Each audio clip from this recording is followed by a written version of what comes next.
बहुत समय पहले की बात है। एक गांव में एक गरीब किसान अपने छोटे से परिवार के साथ रहता था।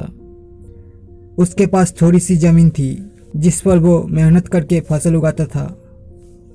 वो बहुत ईमानदार और परिश्रमी था, लेकिन उसकी मेहनत के बावजूद उसकी फसल अक्सर खराब हो जाती थी, क्योंकि गांव के पास एक भयंकर राक्षस रहता था जो समय समय पर गांव में आकर फसलों को नष्ट कर देता था।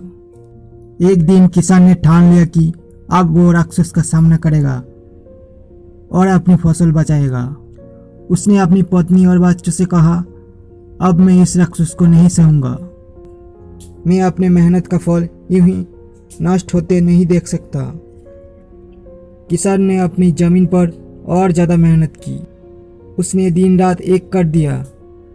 उसकी फसल इस बार बहुत अच्छी हुई, लेकिन किसान जानता था कि राक्षस कभी भी आ सकता है। उसने एक योजना बनाया। राक्षस जब आया तो किसान ने उससे कहा, हे राक्षस, मैं जानता हूँ कि तुम मेरी फसल नष्ट करने आए हो, लेकिन क्या तुम्हें यह नहीं लगता कि एक बार मेहनत करने का फल चखना चाहिए? राक्षस ने सोचा, ये किसान मुझे बेवकूफ़ बनाने की कोशिश कर रहा है, लेकिन चलो देखते हैं। किसान ने उसे एक पका हुआ फल दिया। राक्षस ने जैसे ही उस फल का स्वाद चखा, उसकी आंखों से आंसू बहने लगा।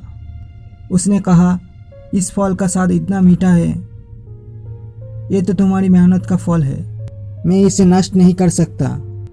राक्षस ने किसान से वादा किया कि वो कभी उसकी फसलों को नुकसान नहीं पहुंचाएगा और आगे से किसी की भी मेहनत को नष्ट नहीं करेगा।